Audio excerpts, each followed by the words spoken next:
Hello, Asya here from Canggu, Bali. Wanted to record a message on unification, on reaching unity within oneself, and the process that I have been going through the last week or so. So I feel like it is definitely a theme in the collective consciousness, and I wanted to speak on it. So, how do we separate, and when do we separate, and why do we separate?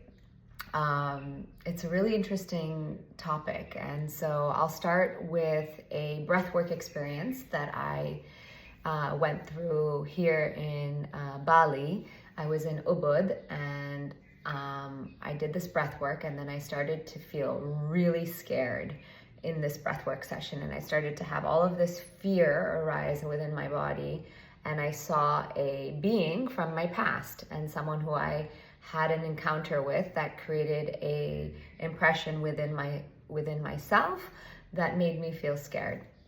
So there's many levels to begin healing this. So the first was to allow myself to feel the full spectrum of this fear.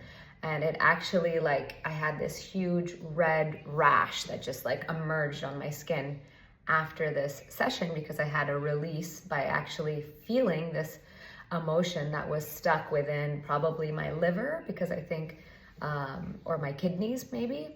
I think it was, a combination. I feel like it was both the kidney and the livers. But so basically the emotions are stored within our organ systems. And then when we feel them and release them, there can be, a physical response, or we can cry, or we can have some type of physical symptom as we release it. So that's the first point.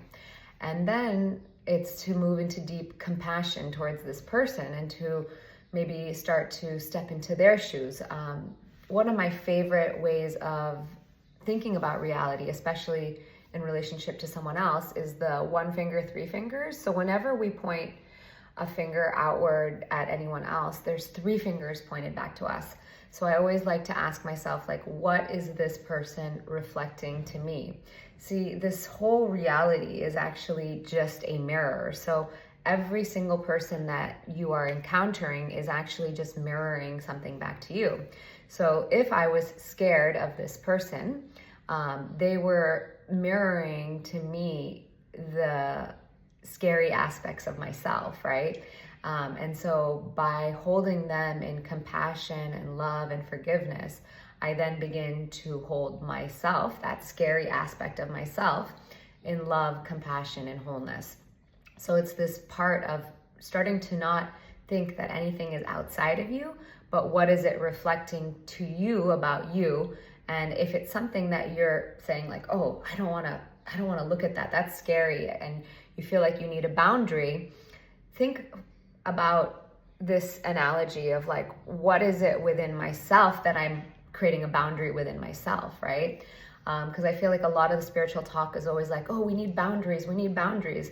But I think okay, maybe boundaries are helpful during this progress, but then I think when you really want to face things and be free of having boundaries, to be in a state of complete peace and centeredness no matter what life throws you. And this has been a really big process for me here in Bali.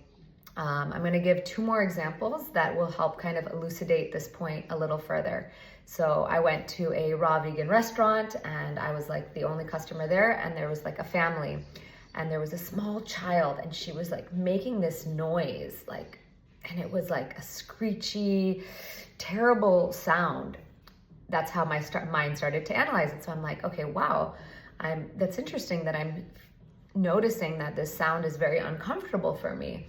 Again, the one finger, three fingers. So I'm what is it about this child's sound? And then I went outside and I saw this child on a phone by herself eating food while her parents were just inside on their phones.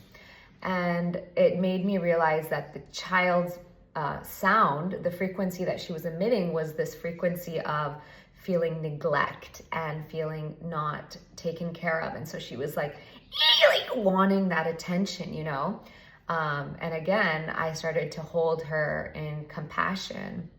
And then I also held myself, who who often ate in front of screens as well as a child, in so much compassion as well, and started to integrate that aspect back into myself, and then in that become more whole, more loving, more accepting of what I'm experiencing in my external reality.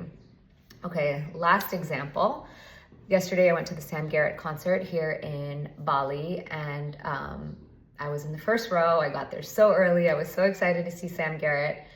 And yeah, he's talking about this concept of I and I, like there is no separation, right? There is only oneness. And so every time we're pointing like outside of ourselves, it's like, what is it that we haven't loved or integrated or accepted within ourselves? And so here I am sitting and standing in it, and the girl next to me like knows nothing about Sam Garrett, has never heard any of his songs, and is like just like sitting there. And I see like she's, you know, everyone's like vibing out and like feeling the music, and she's just like sitting there first row in the center, but not moving her body. And like my first thought was like, geez, like she's just blocking the energy, like she's not moving.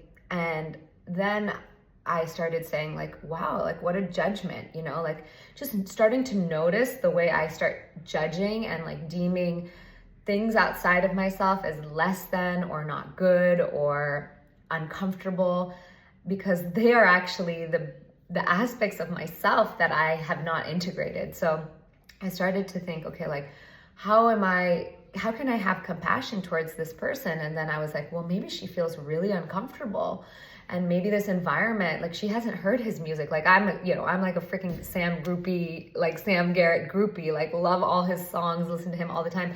But maybe she hasn't even experienced these frequencies, and by kind of like thinking she shouldn't be there is wrong, right?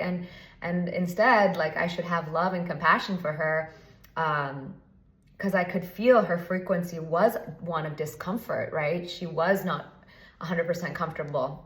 And so then I just like took my hand and I started stroking her head and her shoulders, like giving her love, and in that giving myself love, like that aspect of myself that's not always comfortable in social gatherings and social situations. So this is all basically an internal job. And as we unify all aspects of self, I ask you every time you're pointing outside of yourself and making a judgment, what are the aspects of self that you can begin to love more, to accept more, to integrate more, and to be at peace more. So it's just an invitation to start to reflect on this. It's been a very profound shift for me, because I constantly, as an empath, feel a lot, and I constantly feel unsafe, and I don't feel comfortable, and I don't feel relaxed. And I realize that it's all because I'm judging the external world around me. I'm thinking, oh, this thing is less than, this thing is not good.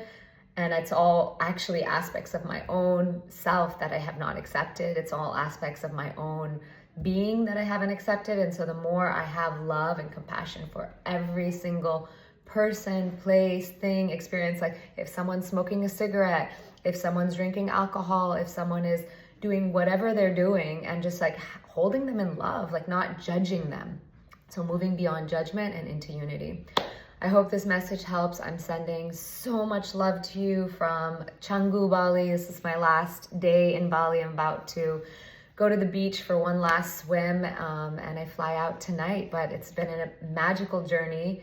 So many hard lessons, specifically around this unification process. But I feel like I am step by step unifying more and more aspects of myself, and in that becoming free to be in any environment, around any type of person, around any type of situation, and instead of judging it, holding it in deep compassion and in deep love. All of my love.